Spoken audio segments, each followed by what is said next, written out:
वहीं जम्मू कश्मीर के कुपवाड़ा में एनकाउंटर हुआ है। देर रात दहशतगर्दों के साथ ये एनकाउंटर जारी है। देर रात से जारी है ये सर्च ऑपरेशन। कुपवाड़ा के तंगधार में दहशतगर्दों से एनकाउंटर हुआ।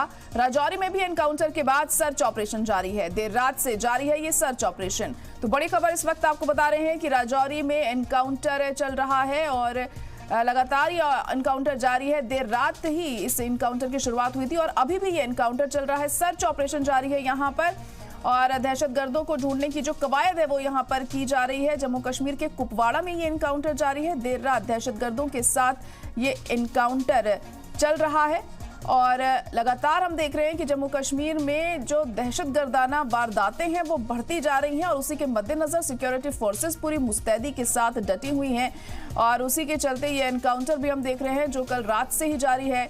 कुपवाड़ा के तंगधार में दहशतगर्दों से ये एनकाउंटर किया जा रहा है।